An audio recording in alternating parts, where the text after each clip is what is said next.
welcome to the channel, ladies and gents. How are we all doing? Are we all right? Good. Good. We're here to talk about Patty Jenkins' Star Wars movie Rogue Squadron. I haven't done a video on this, but there's been an ever-changing development in the landscape. So I thought I would cover it now. I did say, I think it was Saturday, when I was covering the Doctor Strange in the Multiverse of Madness news, that I had a video on that coming up. Just wait. Here we go. We're here. We're here now. Now, it got delayed, right? Delayed. Just information from the start. It got delayed via an the news broke via an exclusive via the Hollywood Reporter saying, "Hey, look, it's delayed now. We'll just sort of see how it goes." And then loads and loads of, as you can see here, you know, Patty Jenkins' Star Wars movie Rogue Squadron is delayed. Rogue Squadron, the Star Wars feature project due to be directed by Wonder Woman filmmaker Patty Jenkins, has been caught in the tractor beam and will take a little longer to make it to the big screen. Jenkins and writer Matthew Robinson have been developing Squadron for Lucasfilm for over a year, with the goal of starting production in 2022. It was to have gone into pre-production by the end of this year. However, sources say the producers and filmmaking team came to the realization that Jenkins' schedule and other commitments wouldn't allow for the window needed to make the movie in 2022. Doesn't take a genius to figure that out. That was like, well, I mean, it was evident, wasn't it? Thus, Squadron has now been taken off the production schedule. The hope is that once Jenkins fulfills her previous commitments, she will be able to return to Le Projecta. Now, this is the interesting part. Even they note here is it is unclear what, if any, of Jenkins' commitments were at issue specifically. Basically saying, "What you talking about, Willis?" But she is in development on Wonder Woman 3 for Warner Brothers and a Cleopatra feature for Paramount. Sources say Wonder Woman 3 was initially to have followed Squadron, but that could shift now that the latter is off the table. So there was no actual statement on what is getting in the way. So that was potentially the most surprising thing, which then led to obviously more and more speculation on the back end of it, right? That no, it's cancelled. It's just completely cancelled. Now, they do say that Squadron and Jenkins' involvement was first revealed during Disney's Investor Day. In a video accompanying the news, Jenkins said she was using her fighter pilot father as an inspiration for the project and wanted to make the greatest fighter pilot movie ever made. Which is a surprise, because, of course, Lucasfilm's affinity for men, and Jenkins using her father as inspiration. So that's fascinating there as well. And then, you know, we hear things like this, or at least information from here. You know, this article from Deadline starts to note, you know, there are 2 other Star Wars movies remaining in development. One with Marvel boss Kevin Feige, the second with Taika Waititi. But again, no specific statement on what's going on. However, Deadline here do say that she's still committed to Rogue Squadron and will return to helm the feature, for Disney. As of this minute, the December 22nd, 2023 release date for the pick remains unchanged. But it's been removed anyway. So there was all of that. Pretty, you know, key bits and pieces of information, I think, personally. And then we start getting lots and lots of information from other places saying, oh, it's creative differences. They're done. They're walking away. She's never going to return.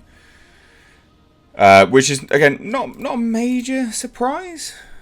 But this is an article by Puck.com. Yes, that's right. I said Puck with a P, not an F. Now, let's just take a look. Just take a look. Because I don't know who they are. Don't know anything about these individuals at all. But they posit that it's creative differences, right? And they don't... The statement from here seems to be quite down the line. Like, they open with, Kathleen Kennedy is one of the most prolific producers in history. However, it's time that she doesn't manage the Star Wars franchise anymore. So quite down the line, I wouldn't say that there's any massive agenda behind this individual. And I have heard this name before. Yeah, so the editor of The Hollywood Reporter. I bloody knew it. So anyway, so this is the former editor of The Hollywood Reporter. So pretty legit anyway. And says, this is the interesting thing. I've talked to a few insiders this week that said the real culprit was the dreaded creative differences. Specifically, Jenkins couldn't agree on the script with Lucasfilm executives, including Senior VP Michelle Rejoin. That's not unusual, of course, but it's laughably recurring problem, or a laughably recurring problem at Lucasfilm under President Kathleen Kennedy, say agents. Top filmmakers are dying to make a Star Wars movie until they sign on and experience the micromanagement and plot point by committee process. That's quite damning, actually, when you sort of break it down. That is quite a damning sentiment from this individual here. Now, that's not a huge surprise, but basically it's saying, hey, look, this is creative differences, which we've had time and time again with Star Wars and Lucasfilm.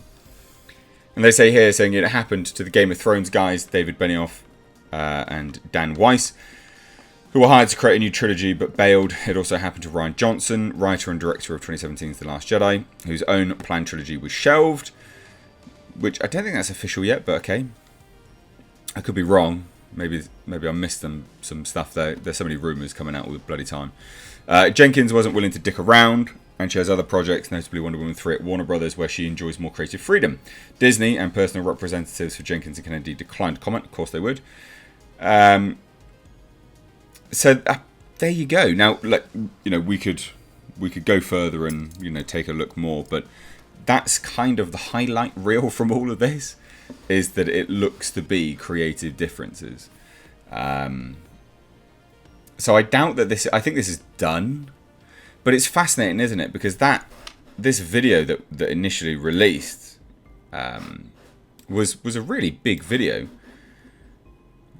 I can remember, it was a huge video. They're walking around, all of this. The production values were there.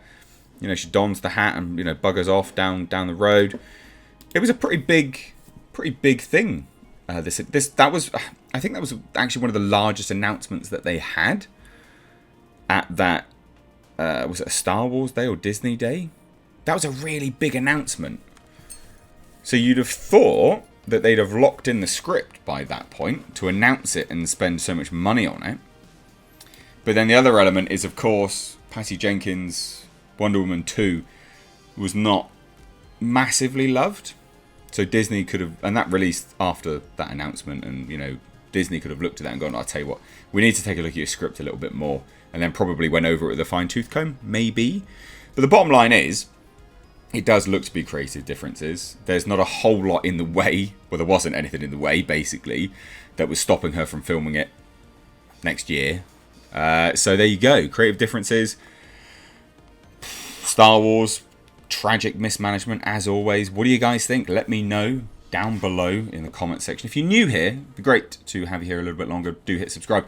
If you want to watch some very, very funny interactions, head on over to my Twitter. I recently had it out with Data Racer. I say had it out, I corrected him and he blocked me like a pussy. That's right. Child. Triggered child. Very, very funny. Did enjoy it very, very much. And I even invited him on my channel to have a chin wag. But he politely declined by blocking me like a child. So head on over to my Twitter, @MrAgeReviews. You would love the interactions I have with people, I'm sure. But thank you all so much for watching. Take care.